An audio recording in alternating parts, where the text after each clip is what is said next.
En nuestro observatorio contamos con herramientas como el proyecto de alerta temprana Copernicus y su constelación de satélites Sentinel, dentro del Programa Espacial Europeo.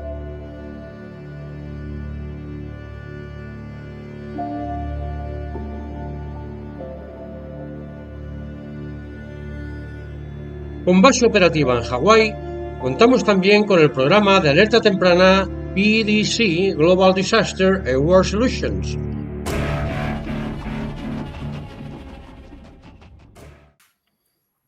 Hola Seawalkers, bienvenidos a un nuevo capítulo de Sea News. Como siempre, acompañándolos nuestro director José Manuel Solana y quien les habla, el coronel Alfonso Flores. Como siempre, les traemos noticias de interés y relevantes en el tema de lo que es la supervivencia y el preparacionismo. Hoy más que nunca, porque la intención de este noticiero no es solamente acompañarlos, es tratar de ser ese vehículo por el cual reciban capacitación, entrenamiento, información de interés para despertar esa conciencia y esa cultura de gestión del riesgo para prepararnos en situaciones como la que estamos viviendo. Hoy nos solidarizamos profundamente con las víctimas de los desastres que han venido desarrollándose en diferentes partes del mundo. Momentos en que la naturaleza nos recuerda lo vulnerables que somos y que en cualquier momento podemos vivir una crisis de supervivencia. Por tal razón, hoy tenemos un invitado muy especial. Manuel Cámara, Manolo, como le decimos nosotros. Ya más de 25 años en las Fuerzas Armadas, en la actualidad es teniente coronel.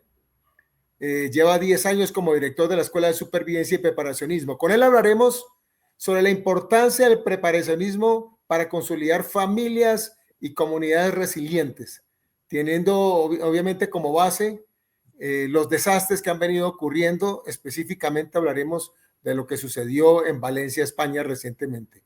Sin más preámbulos, bienvenido Manuel. Muchas gracias. A este capítulo. Y bueno, para la comunidad que nos sigue, cuéntanos quién es Manuel Cámara. Bueno, yo soy teniente coronel del Ejército de Operaciones Especiales. Tengo el curso de gestión de catástrofes en la UME y llevo con una escuela de supervivencia pues unos 12 años, 15 años, y la orienta la supervivencia un poco al preparacionismo, ¿no? Después del COVID, que nos pilló a todos un poco por sorpresa, visto que somos muy vulnerables, pues lo que es la supervivencia, digamos, de campo puramente, la adapté un poco al preparacionismo de cómo preparar esa supervivencia en caso de una emergencia o un desastre, cómo tenemos que sobrevivir nosotros y nuestra familia, ¿no? Sí, Manolo, ¿podrías presentarte un poquito más extensamente en relación a las actividades que estás realizando dentro del ámbito castrense, militar? Sí, bueno, ahora mismo estoy destinado en infantería. He estado en operaciones especiales, en batallones de infantería. Cuando estaba en operaciones especiales, pues me dedicaba un poco a hacer lo típico de operaciones especiales y una parte de la instrucción en supervivencia, que hacíamos cursos de supervivencia. Y luego en el ejército, pues bueno, también estoy muy metido en temas de liderazgo. He escrito un libro de liderazgo relacionado un poco también tomar el liderazgo cuando hay una emergencia, ¿no? Cuando hay un desastre, pues digamos que las autoridades a veces están o no están, y si no están, pues la gente que tiene que tomar el liderazgo para poder que ese desastre puede controlarlo y poder organizarlo para que haya menos víctimas, ¿no? Es un poco lo que ha fallado en Valencia. Muy bien. Lo cierto es que hacía tiempo que tenía ganas de coincidir con Manolo. Ha sido, bueno, una especie de recorrido simultáneo que hemos hecho en paralelo durante años, y para mí pues es un placer el poder participar con él de este programa, en el que espero que podamos aportar pues cuestiones de interés común y que al final a la postre sirvan pues para lo que yo siempre digo, que es que todos estemos más seguros, que las familias estén más seguras y en última instancia que se salven vidas. Entonces, si te parece, voy a empezar con la primera pregunta, Manuel, que sería la siguiente. Esta es en relación a esta experiencia reciente que has tenido en Valencia. ¿Cómo se coordinó la respuesta entre las diferentes fuerzas de seguridad y emergencias, y cómo vistes que fue la colaboración entre estas distintas entidades. Bueno, yo la primera vez que fui cuando habían pasado 3 o 4 días y todavía no había habido nada de coordinación, ¿no? Aquí en España ha habido un problema, digamos, un problema más político, y entonces no han querido sacar a las Fuerzas Armadas desde el primer día ni en su totalidad. Y por desgracia todavía siguen sin estar totalmente, han tomado el mando, ¿no? No han querido declarar la emergencia nacional, por lo que lo lleva la comunidad autónoma, pero por uno o por otro no hay un mando que dirija digamos, la emergencia, y entonces pues están organizando los voluntarios. Yo me fui de civil, fui de mi día de permiso para organizar un poco, pues con mi experiencia militar, organizar un poco son los grupos de voluntarios para darles misiones concretas, ¿no? Porque había mucho voluntario que iba allí con toda su buena intención, pero no sabía qué hacer. Entonces hay que concretarles misiones de lo que tienen que ayudar. Pues tienes que reconocer esta calle, ver quién necesita comida, quién necesita colchones, quién necesita material de limpieza. Otra misión que hicimos, por ejemplo, fue limpiar un cementerio, que la gente no podía enterrar a sus muertos porque el cementerio estaba lleno de barro y estaba destrozado, hubo que limpiarlo. Bueno, dar misiones porque ha habido un poquito de, bueno, un poco no, ha habido bastante descoordinación y sigue habiendo descoordinación. Muy bien, Alfonso, adelante con tu pregunta, por favor. Manolo, según Ben Wisner, un destacado experto en lo que es la gestión del riesgo y desastres, los desastres no son simplemente eventos naturales o incidentes aislados. Para él, un desastre cuando ocurre una amenaza o peligro, como un terremoto, una inundación, o lo que acabamos de vivir, se encuentra con una vulnerabilidad. Sobre todo habla de la vulnerabilidad social, económica o ambiental. ¿Qué vulnerabilidades pudo haber encontrado la amenaza, en este caso las inundaciones producto de la Dana, en Valencia? Bueno, la primera vulnerabilidad es los muertos, por supuesto, que no estaban preparados. Habían tenido muchas riadas, entonces, bueno, pues siempre ha habido riadas y, bueno, se ha llevado 2 coches, puede que había un muerto, uno o dos, pero no se esperaban esto tan grande. Y esto además no fue una lluvia que fue aumentando, sino que fue una presa prácticamente que se desbordó y fue una ola como una especie de tsunami, totalmente. La gente no estaba preparada y cuando recibió la alerta de que iba a venir la Dana, que ya fue muy tarde, lo que haces es, si tienes un garaje, es bajar al garaje a sacar tu coche. Y mucha gente murió porque se metió en el garaje a sacar su coche. Al salir ya había llegado la ola y no pudo salir, ¿no? Entonces la vulnerabilidad es no tener un plan preparado, tanto familiar como el ayuntamiento, el gobierno, un plan de emergencia real. Haber tocado unas alarmas a tiempo, para que la gente hubiera sabido pues, que tenía que subirse a posiciones altas, y no hubiera habido tantos muertos. Pero si toca la alarma demasiado tarde, la gente se creía que todavía tenía tiempo a reaccionar y lo primero que hizo, naturalmente, si tú tienes tu coche, pues mucha gente murió en el garaje porque fue a los garajes que están en los subterráneos a sacarlo. Y entonces les pilló la ola y ya no pudo salir del garaje. Sí, así es. Eso parece ser que fue uno de las desgracias más comunes que se sufrieron, y al final todo recala en lo mismo, en una falta absoluta. Ya lo he expresado en otros programas. Siempre trato de ser comedido y de morderme la lengua para no perder los papeles, pero obviamente es decir que esto va a tener consecuencias de una manera u otra.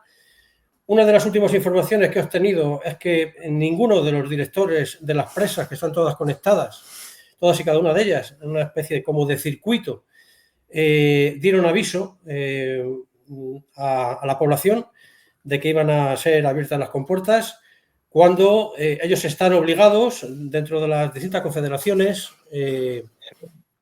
están obligados pues a dar esta información siempre que esto se realiza, lo cual lo hace muy sospechoso, porque que no lo hiciera en dejación de su obligación o de negligencia uno de ellos, pues podría de alguna manera justificarse o darle alguna otra interpretación. Pero cuando todos y cada uno de ellos, que, insisto, conforman luego una red única y van a confluir todo ese agua a un mismo punto, además dando por añadido que se habían hecho diques naturales pues de muchísima basura, sobre todo caña brava, una gran cantidad de cañizales que hay en esta zona. Yo resido en Valencia y yo estoy rodeado de este tipo de vegetación, es decir, incluso hay un parque natural que son hectáreas que están compuestas por este tipo de vegetación. Y bueno, ya digo que casi en todo este campo mejor no avanzar, porque va a haber todo un procedimiento y esto va a ser largo. En lo que tú apreciaste, Manolo, ¿qué fue en cuanto a estructuras, es decir, infraestructuras, qué fue lo que tú pudiste apreciar que quizá fue más dañado? Hospitales, carreteras, No, edificios bueno, las residenciales. carreteras, bueno, aparte de que algún puente se destruyó, se arrancó por la fuerza de lo que dices, de todo lo que arrastra el agua con maleza, cañas, coches y demás. Las infraestructuras fueron dañadas, pero lo que fueron dañadas sobre todo, no, como en la parte baja, eran casas, digamos, humildes casi todas, y eran negocios pequeños. Entonces lo que fue arrasar es todas las calles, digamos, todos los bajos, y cuando había garaje, pues claro, se metió todo el agua en el garaje y arrasó todos los bajos. Consecuencia de eso que limpió, digamos, no quedaba nada en, en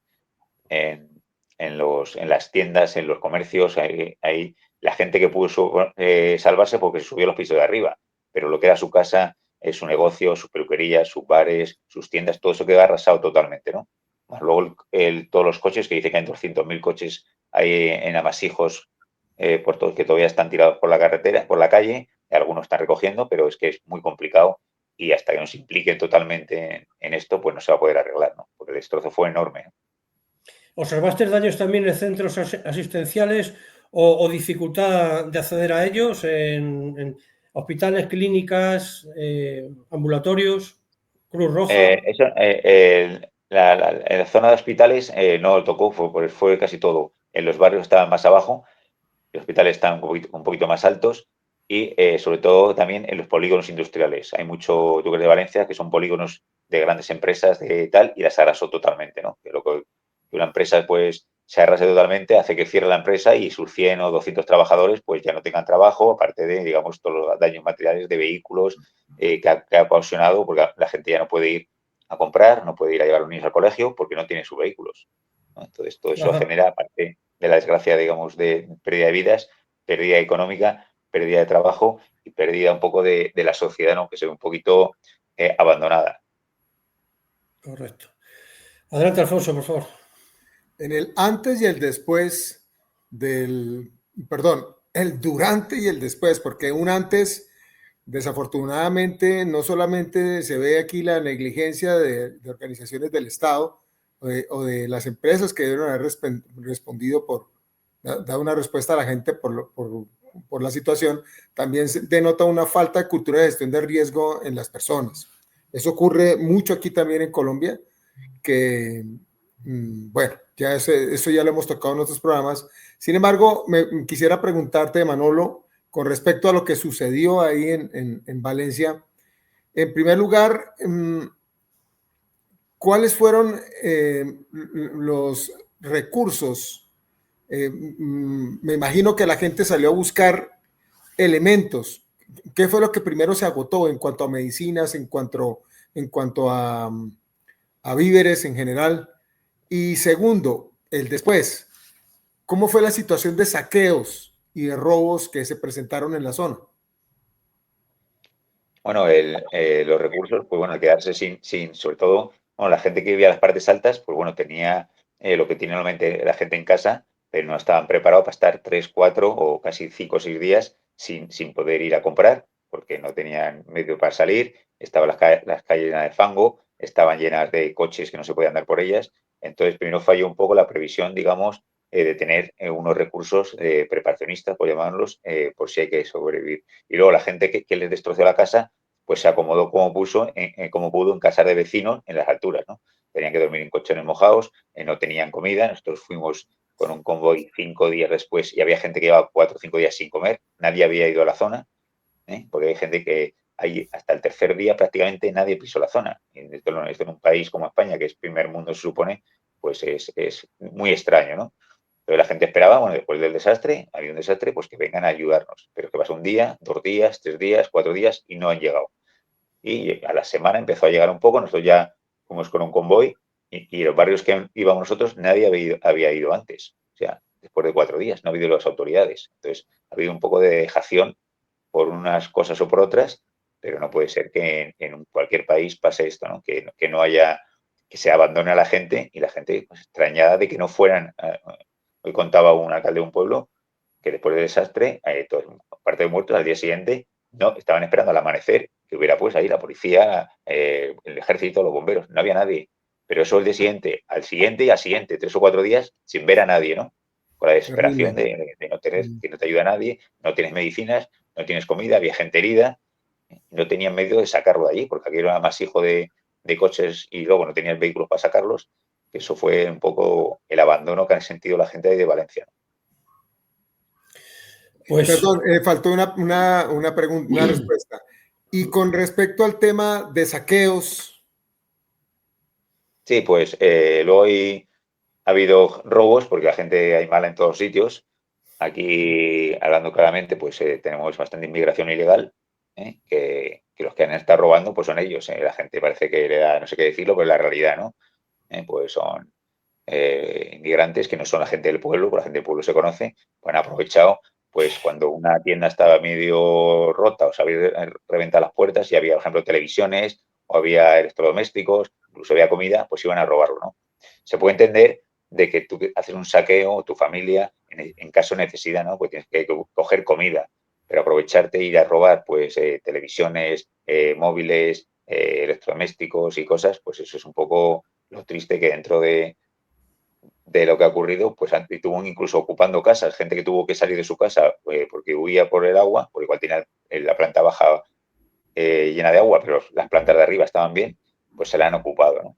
Y como las autoridades pues no estaban presentes, no había policía, pues, ya pues está hicieron lo bien. que quisieron, ¿no? sí, Y es tuvieron el que buscar caos, los es el vecinos. caos, es el Los caos. vecinos tuvieron que hacer sus turnos de vigilancia y para que no le robaran, ¿no? De acuerdo. Sí, bueno, me gustaría hacer una reflexión sobre esto que acaba de apuntar Manolo, que creo que es bastante importante.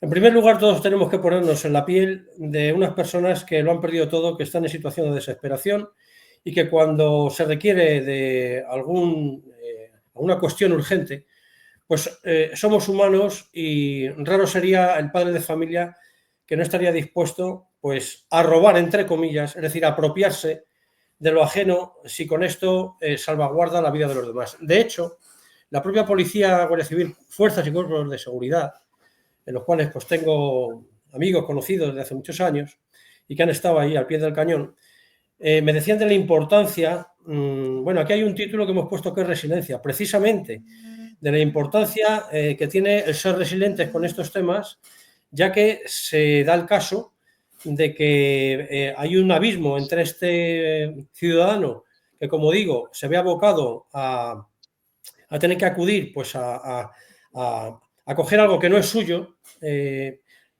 pero que dista muchísimo de este otro personaje que acabamos de señalar, que aprovecha, y además de forma profesional, es decir, es que se da el caso de grupos de delincuentes que se han trasladado de forma específica Sí, con sí. furgonetas, con vehículos, aprovechando que hay una zona industrial de almacenaje tremenda en Valencia. Es una zona con muchas naves industriales, con acopio de muchísima mercancía de todo tipo, y conociendo esto, pues de forma miserable, pues han aprovechado la circunstancia para, en vez de ayudar, que ni se les ha pasado por la cabeza en absoluto, pues hacer saqueos indiscriminados. Entonces, como digo, las fuerzas y cuerpos de seguridad han tenido que ser sensibles porque podía haber alguna persona que efectivamente cogía algo, pero era por real necesidad suya. Eso ha sido de menos. Eso prácticamente no ha habido porque prácticamente todas las tiendas de alimentación y todos los supermercados han sido arrasados también digamos, por la ola, ¿no? Por la Pero lo que propia dices ola. tú, pues sí, hay gente que ha aprovechado y han venido incluso de fuera o de zonas que no estaban afectadas, pues para robar incluso los coches. En la calle se veían los coches que habían destrozados, que estaban tirados, pues habían roto las ventanillas de esos coches. Se ven muchos coches con la ventanilla para robar lo que hay dentro del coche. Por lo que lleva la guantera una persona, lo que puede tener en el coche en el maletero, pues también se había robado, ¿no?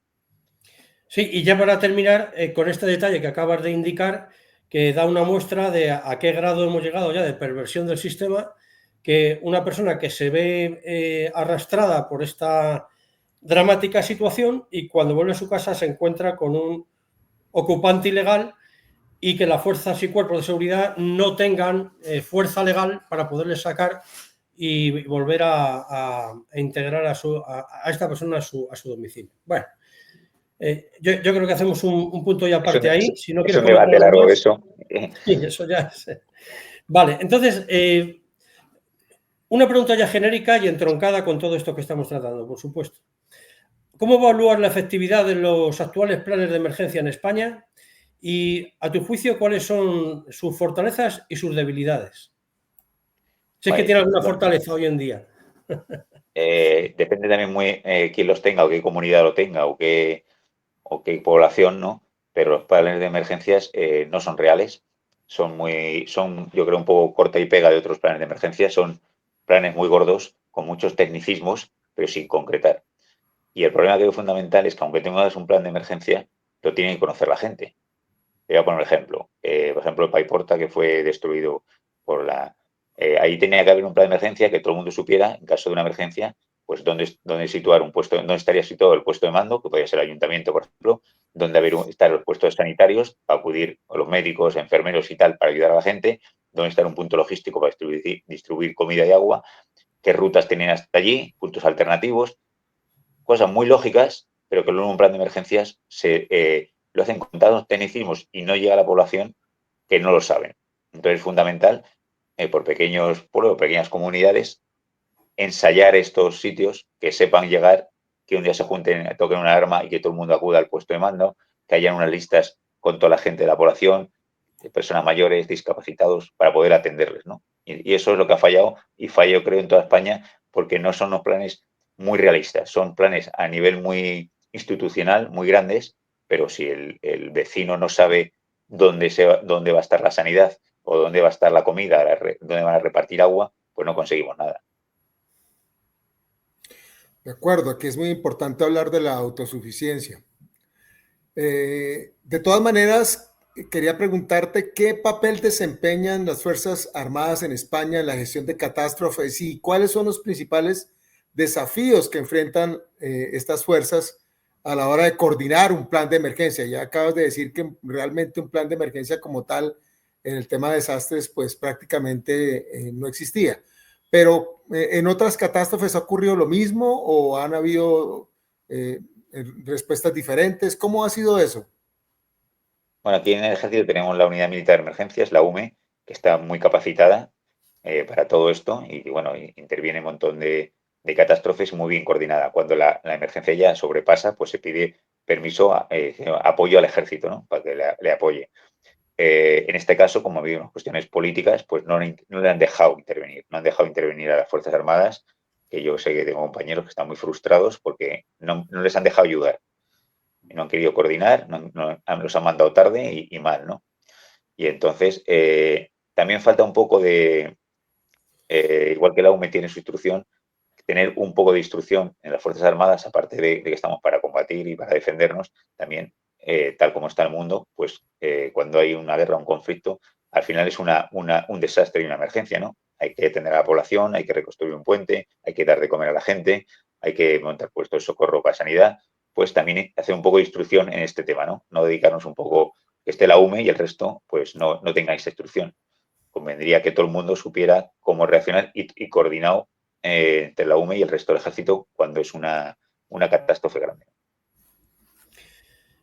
Al margen de las instituciones, ¿has observado alguna planificación y gestión de emergencias en esta última década frente a esta frecuente, intensa consecución de desastres naturales que vivimos? Bueno, yo estuve también observando en La Palma, que hubo hace 2 años o 3 el volcán, y estuvo bastante coordinado esa emergencia.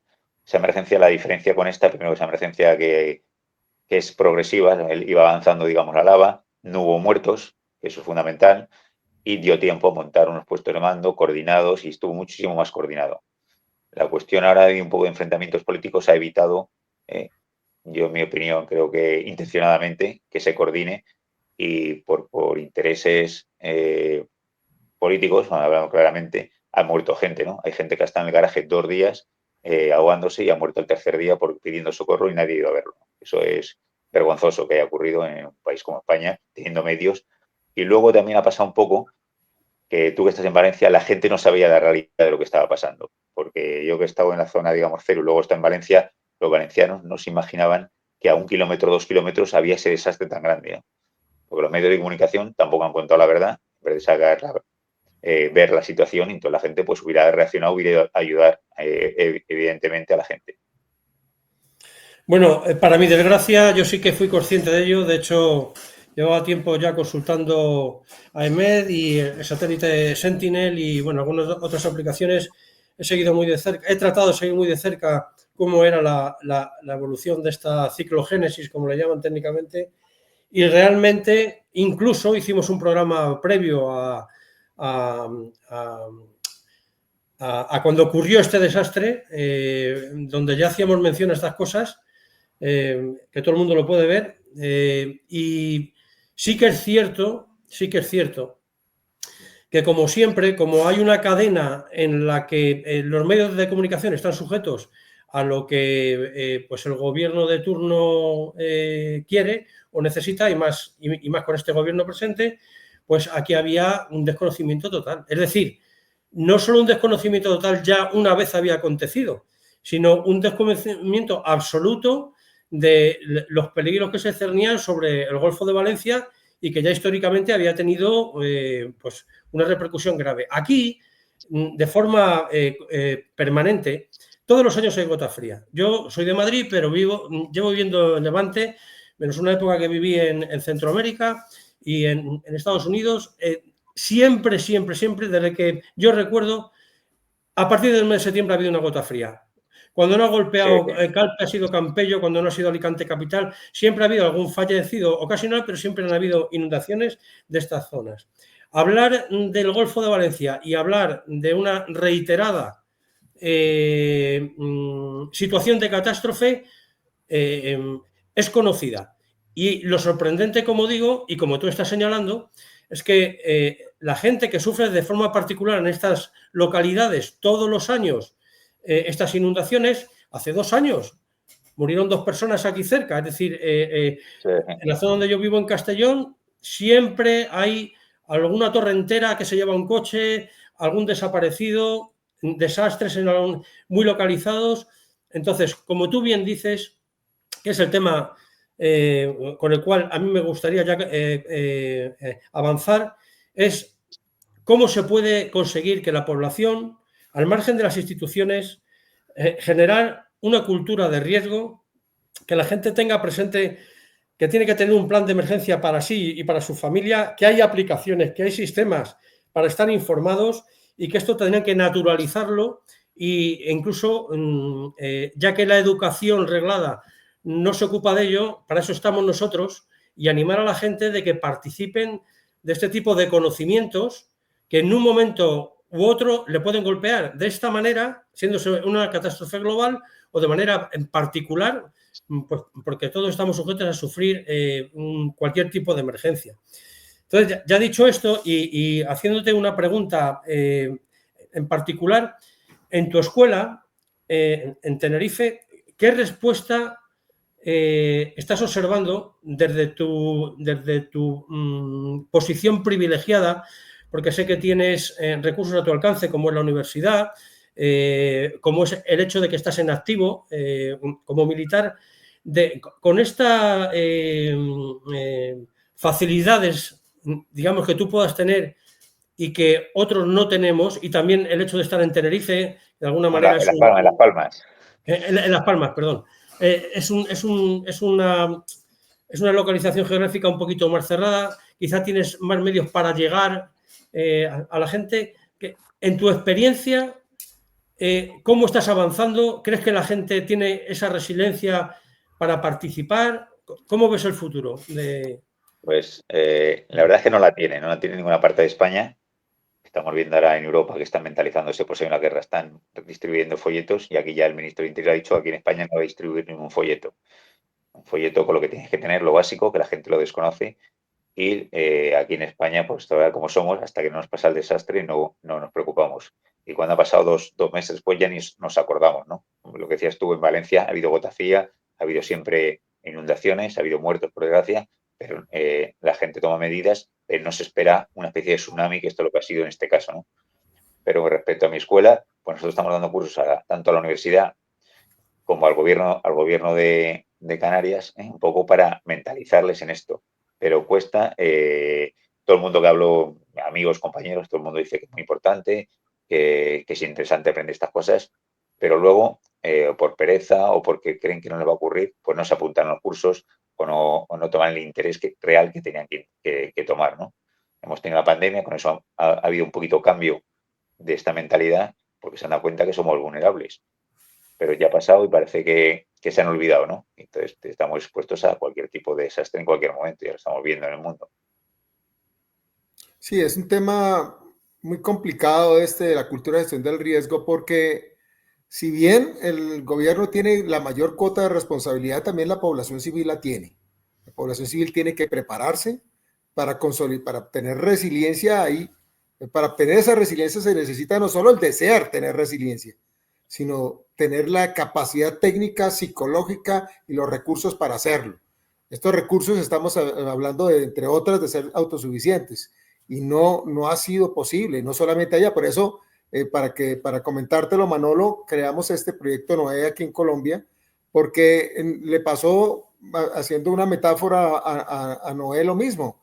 Tocó puertas diciéndole a la gente: mire, prepárese, que viene un desastre. No, qué desastre, no va a pasar nada. Yeah. Viene un desastre. La gente no murió por el desastre, la gente murió en el momento en que Noé cerró las puertas del arca. Entonces, es una situación que es difícil, pero que tenemos que continuar lanzando las estrellas otra vez al mar, porque es muy difícil hacerle entender a la gente que es necesario capacitarse mucho más de los tiempos que vivimos. Con respecto a eso, ¿qué tipo de formación reciben las comunidades locales sobre cómo actuar en caso de desastre? Por ejemplo, me atrevo a pensar en las alarmas, en los simulacros. Se hacían simulacros en la zona, diurno y nocturno, la gente asistía, porque aquí en Colombia es un chiste, la verdad, el tema de los simulacros en el tema de terremotos. Sale quien le da la gana, a veces ni salen. Los puntos de reunión fuera de los edificios, muy mal ubicados, entre otras cosas. Es decir, es como un checklist que yo tacho, salí, no salí, pero no hay una conciencia del riesgo al que estamos expuestos, y que tenemos esos factores subyacentes que incrementan la acción de los desastres. Entonces me pregunto eso, ¿en Valencia existía esto? El tema de simulacros. No existen los simulacros, hay algunos simulacros en colegios de cómo evacuar el colegio, que al final es sacar a los niños del colegio y volverlos a meter.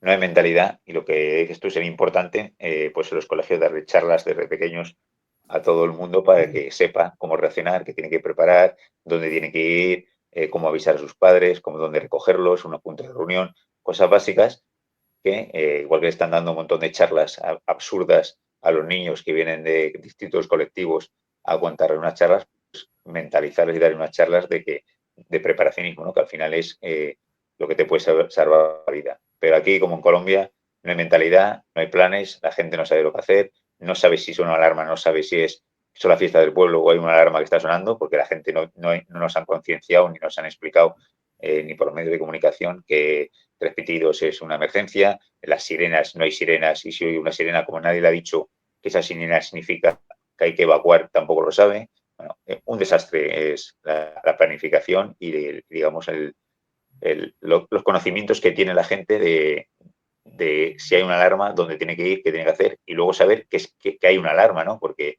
si aquí habían dicho que Claro, te mandan un email, pues no, tú no abres el email constantemente, y si oís una sirena, pues no claro, sabes que esa sirena significa alarma, ¿no?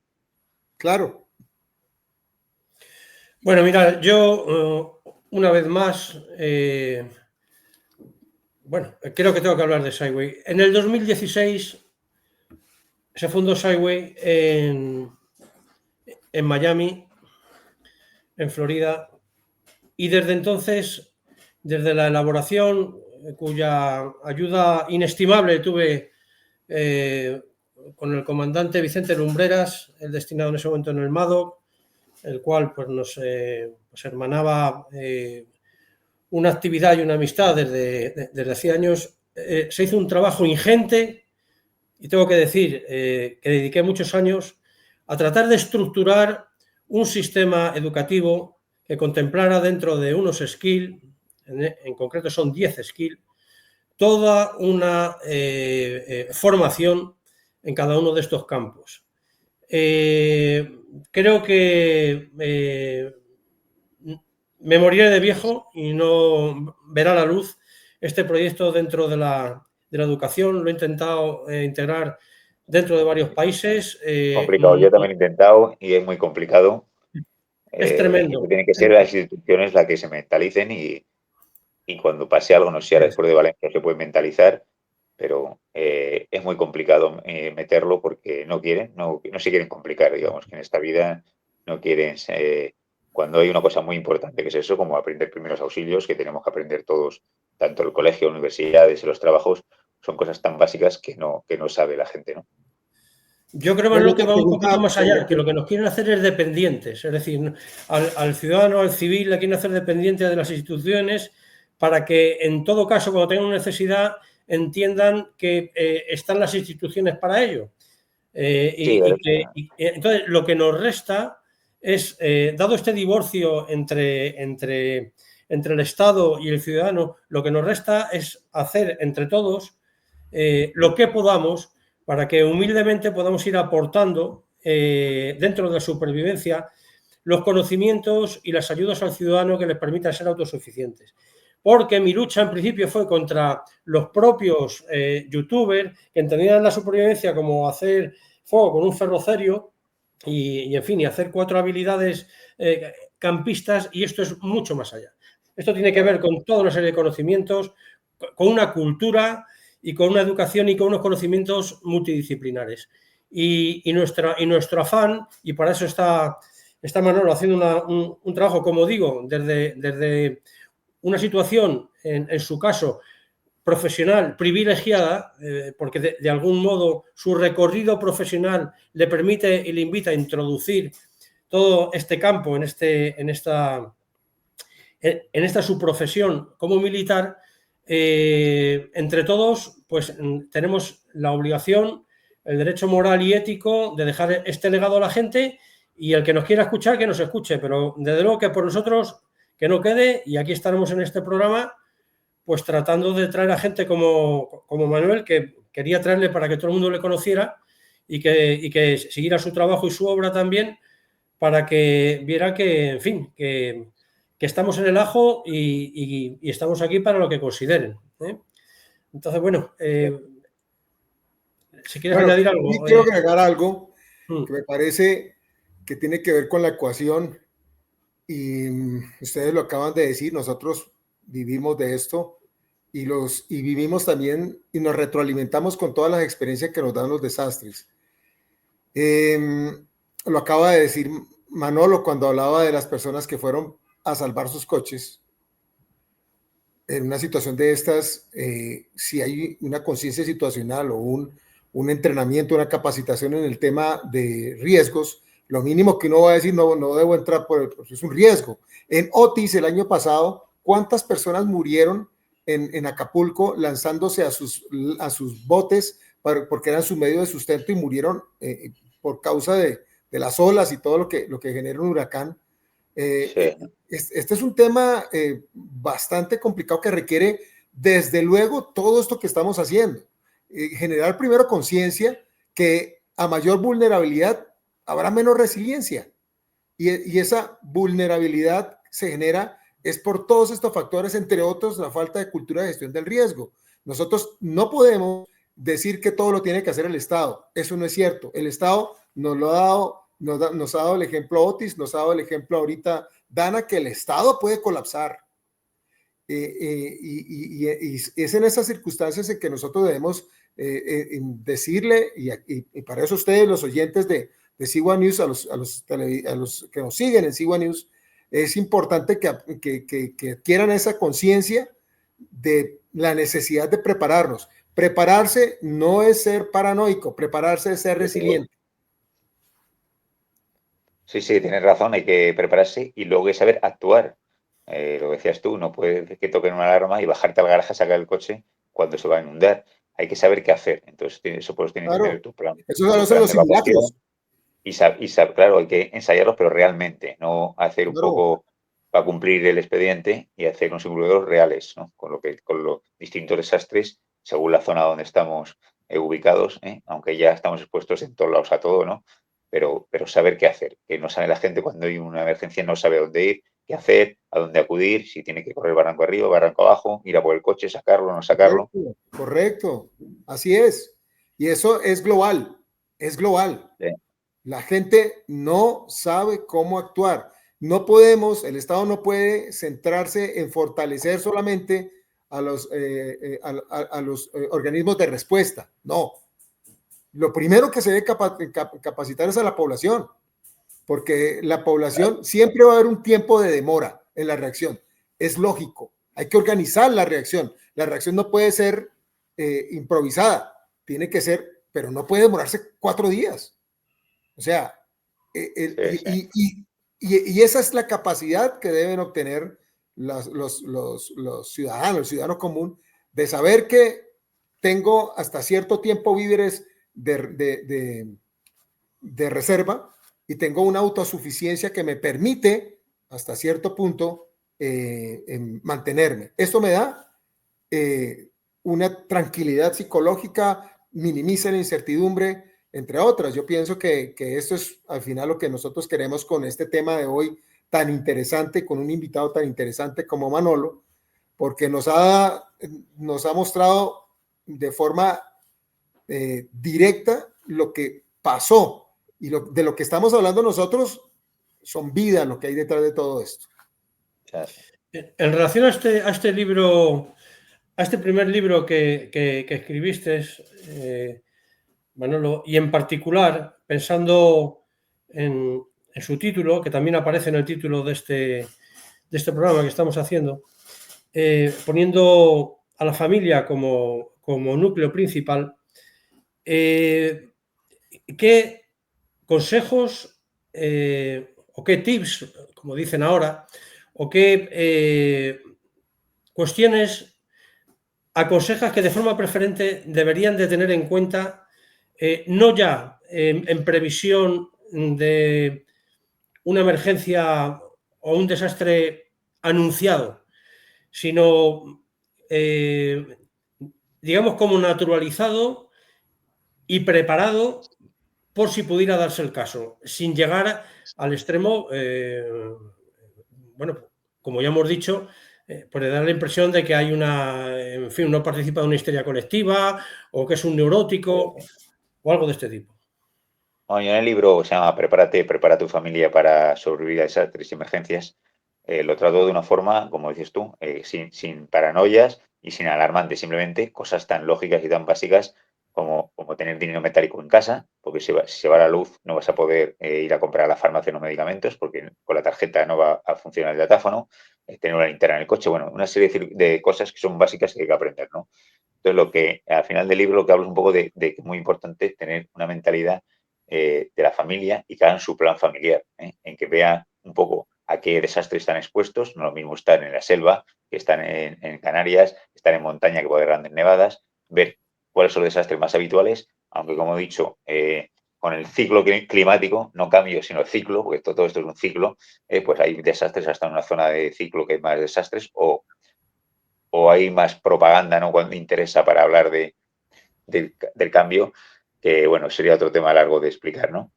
Entonces hay que saber qué desastres tenemos, nos pueden, pues en la gente de Valencia, pues un desastre es las riadas habituadas, ¿no? Que habituales que dan todos los años, ¿no?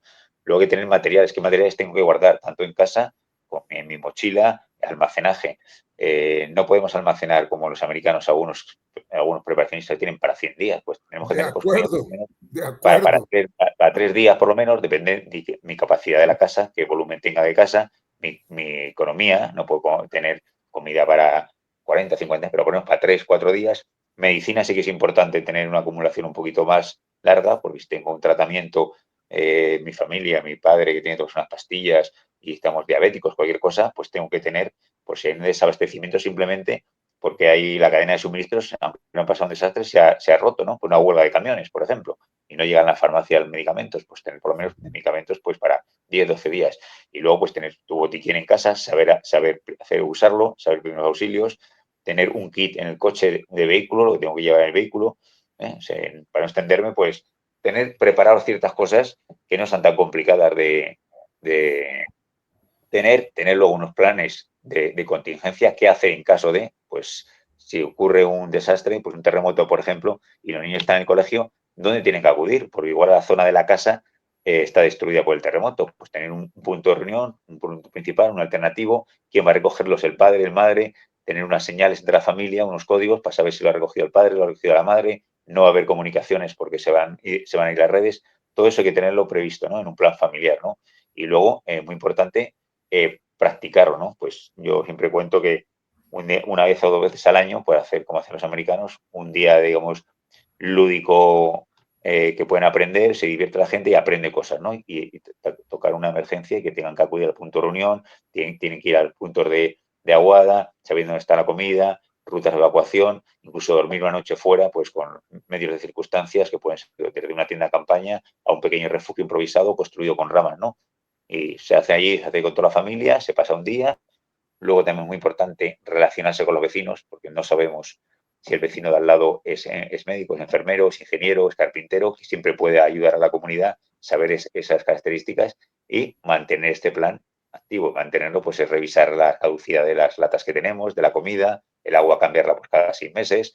Ciertas cosas que son muy básicas, no son muy complicadas y no es volvernos paranoicos, sino simplemente tener la tranquilidad que si ocurre algo vamos a saber qué hacer. Entonces, con eso ya pues vamos a estar más tranquilos.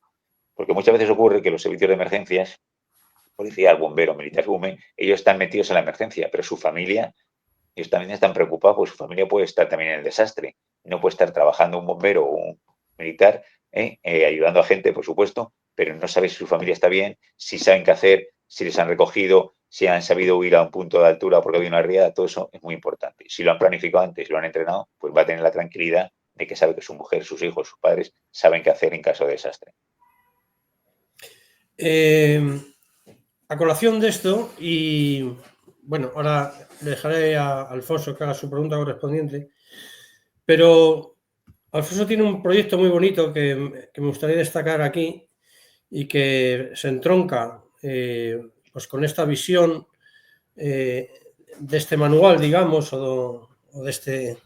Sí, yo creo que al final es una especie como de manual de uso porque es un libro práctico, es un libro el que ha escrito Manolo que está pensado precisamente para ponerse en práctica y no como el que se lee, bueno, pues una novela de Edgar Allan Poe o de quien sea, ¿no?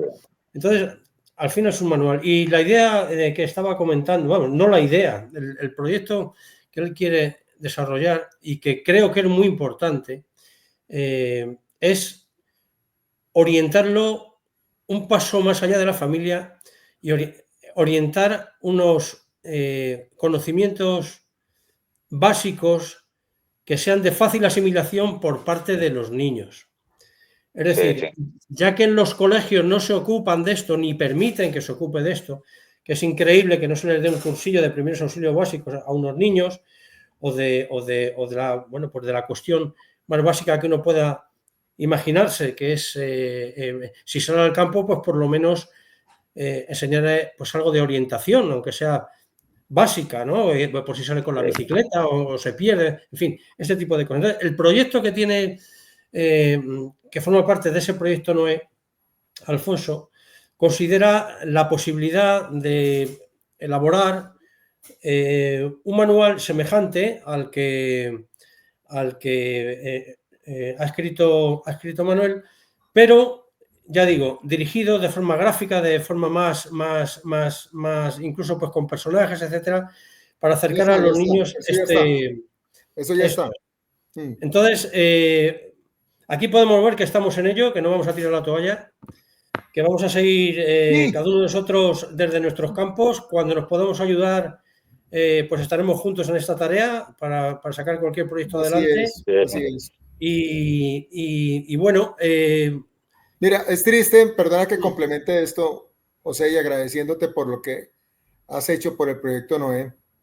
Es el hecho de no tirar la toalla a nosotros. Es muy claro cuando las personas te dicen a ti paranoico, te dicen, porque pues yo me imagino, volviendo a hacer la metáfora de lo que recibió Noé de respuesta, y sabemos que no todos se van a preparar, pero por lo menos tratar de llegarle a la mayor cantidad de personas posibles. Y es ahí a donde viene la importancia de los niños. Los niños pueden ser los catalizadores, los que realmente entiendan esta necesidad y los que obligan a sus padres, digámoslo entre comillas, a hacerlo. Yo vivo en Suecia hace muchos años, pues hace rato estoy aquí en Colombia también, pero me refiero a que lo que aprendí en Suecia, que es donde viven mis hijos, es una cultura de gestión de riesgo desde muy chiquitos, desde muy pequeñitos. Entonces, mi hija me corregía cosas, un tema muy interesante que, pues, con lo que se viene en este planeta, que no va a ser absolutamente nada bueno, de aquí en adelante lo único que va a venir desafortunadamente son cosas negativas. Me refiero a la situación tanto antrópica, desastres y emergencias creados por el hombre, como lo que son los asociados con la naturaleza. Es ahí la importancia de prepararnos, de generar toda esa cultura, de hablar de lo que es de tu libro, interesantísimo lo que estás hablando, y llevarlo a la práctica con las personas y tratar de meternos en los simulacros, en todos estos temas, y insistir en la necesidad de prepararnos. Y la otra parte no es solamente tener las capacidades técnicas y psicológicas. Yo puedo prepararme técnicamente, ser fuerte, tener la fortaleza del superviviente psicológicamente. Es también los recursos. O sea, yo veía, he visto mucha gente ahogada por el uso de un salvavidas, por ejemplo. Tengo mis salvavidas, pero el salvavidas en determinadas circunstancias puede ser una trampa. Entonces, sí, todas esas cosas tan pequeñas, de enseñarle a una persona un elemento de flotación improvisado en momentos en que lo está arrastrando la corriente, todas estas cosas salvan vidas. Entonces yo les propongo continuar con este tema, sobre todo con un experto como lo es Manolo, para seguir haciendo estos temas y generando talleres y temas internacionales que sean de interés, tirando, como decimos aquí, sé que no es tirar una red a una piscina para pescar, no, es alguien recibirá esta información y multiplicará, ojalá, el número de personas que se preparen. Sí, sí. Sí, yo también tengo un proyecto con niños y alguna vez he dado un curso para niños y lo he intentado implementar como actividad extraescolar en algunos colegios, pero al final no lo he conseguido, ¿no? Yo sigo con el tema porque si se les da una actividad extraescolar, puede ser unas clases desde jóvenes, pues se mentalizan y hace que el niño venga a casa preocupado y le pregunte a su padre si, por ejemplo, llevan un en el coche, un frontal, pues se queda en el coche tirado, ¿no? Pues cosas así que pueden ser que al final, entrando desde abajo, se mentalicen los padres de que al final la preocupación por la familia, que es lo más importante, pues es en estar preparado, en tener ciertos tips, como dice Solana, ciertos tips preparados y mentalizados, ¿no? Sí, y ensayados. Y ensayados, claro, claro, todo hay que ensayarlo lo más real posible. Todo hay que ensayarlo. Los japoneses. Los japoneses nos dan ejemplo de esto a cada rato. Sí, sí, el programa FEMA. El programa FEMA de nuclear. En Florida, en Miami. Sí. Desde las escuelas. Y cuando sale el ejército y cuando sale las instituciones y dan una orden, se cumple. Y si hay que evacuar, se evacúa. Y si no evacúan, ellos corren con las consecuencias. Así es. Y se da puntos de reunión seguros.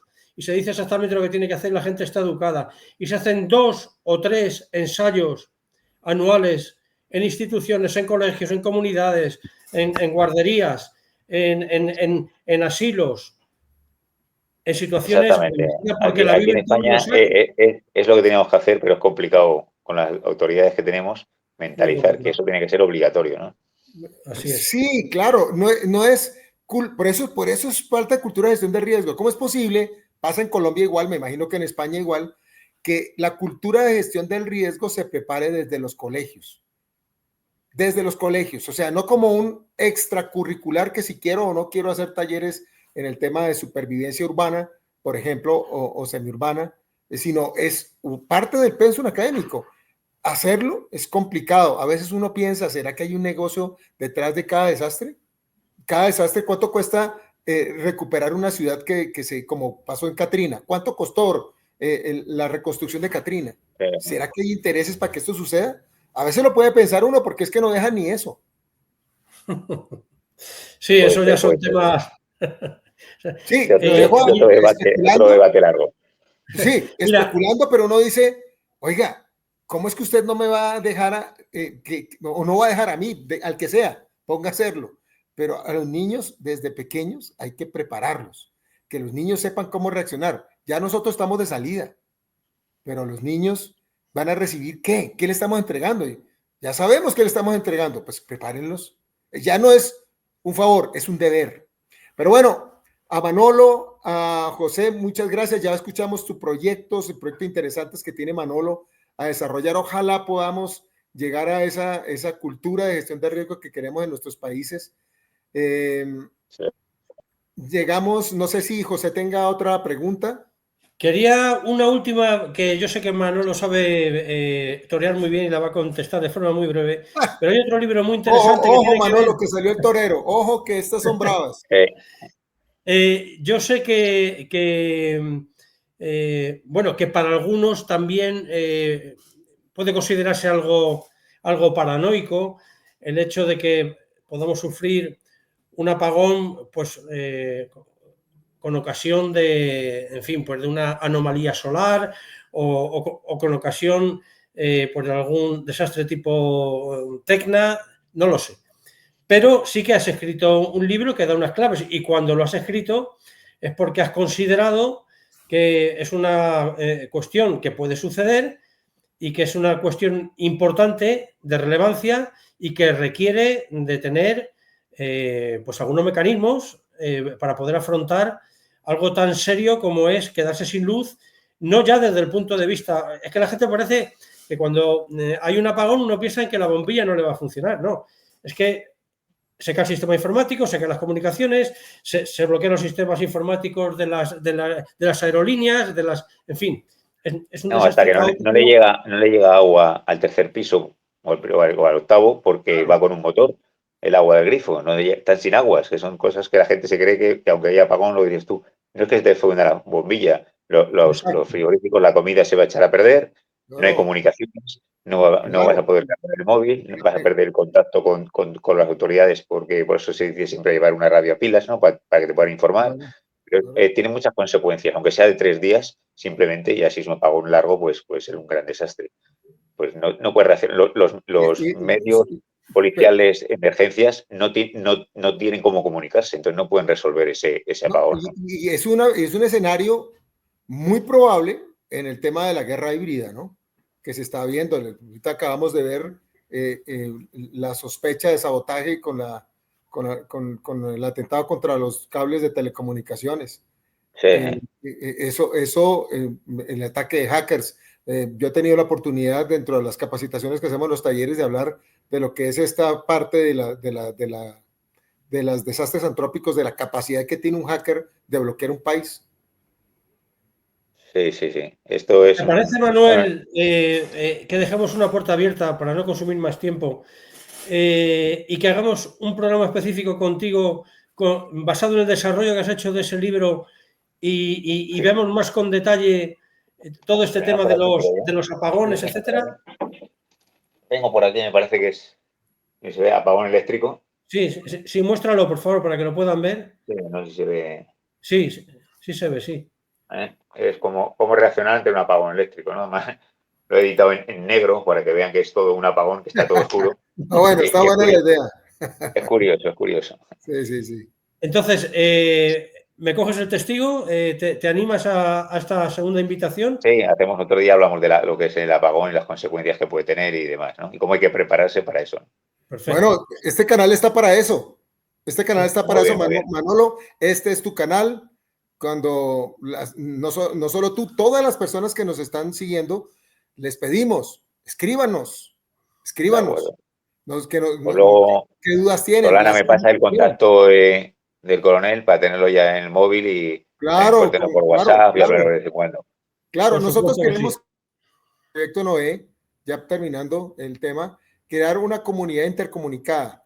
Cuando nosotros tuvimos la pandemia, empezamos con el Proyecto Noé a crear comunidades intercomunicadas. O sea, nosotros pudimos obtener recursos de elementos, mascarillas, de algunos elementos que trajimos del Japón, otros elementos de Ucrania. ¿Por qué? Porque es que aquí estaba cerrado. La América Latina de eso no lo produce. Entonces lo conseguimos intercomunicándonos. Además, yo recibo información de primera mano de Japón, de gente que ha hecho los talleres y queda uno con los chats creados de cada taller. Nosotros llamamos núcleos de supervivencia. Pero bueno, muchas gracias, Manolo. Invitado para nuestro próximo programa, para un próximo programa. Pues, encantado. Si la gente puede aprender algo, siempre es fundamental dar lo cada uno lo sabemos en nuestro ámbito, comunicarlo para que pueda salvar vidas, ¿no? Que al final es lo que queremos. ¿Dónde consiguen tu libro y cómo pueden contactarte, Manolo? Bueno, mi libro está en Amazon, pero yo ahora he puesto mi libro Prepárate, es este libro. Lo he puesto, después de la Dana, lo he puesto gratis en PDF en mi página de supervivenciacanarias.com. Si entran en supervivenciacanarias.com pueden pinchar y pueden descargarlo, porque yo creo que es importante, por este desastre, que todo el mundo se lea el libro, incluso familiar, los niños también, porque ahí te mentalizas un poco y ves unos cuantos tips que no tienes, que no caes o no los tienes en casa o no los tienes en el coche porque por dejadez, ¿no? Entonces, pues voy a tener, pues ya digo, una botella de agua en el coche porque me puedo quedar tirado con una tormenta y no tengo para dar de beber a mi hijo que tiene 2 años, por ponerte un ejemplo, ¿no? Por ciertas como la cosas que son Filomena, como la Filomena, que estuvo toda la noche la gente con niños en el coche, sin nada de comer, nada de beber, sin una linterna, con frío, no tenía nada para abrigarse. Bueno, ciertas cosas que hay que tener siempre preparadas, ¿no? Muy bien. Pues por mi parte nada más, yo me despido. Por favor, ruego a todo el que vea este programa que se involucre, aunque sea compartiéndolo. Y si se quiere suscribir, pues nosotros estaríamos encantados en hacer que la comunidad Seawalker siga creciendo con el afán de, sobre todo, llegado el momento, poder salvar la vida y ser autosuficientes.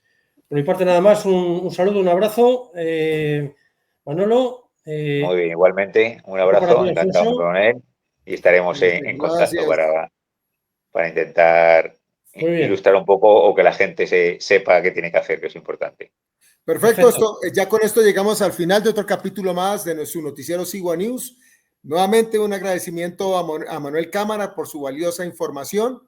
Recuerden mantenerse seguros mientras realizamos cualquier actividad, ya sea urbana o en ambientes hostiles, porque la vulnerabilidad es un principio que debemos tener en cuenta. En cualquier momento puede suceder una situación crítica.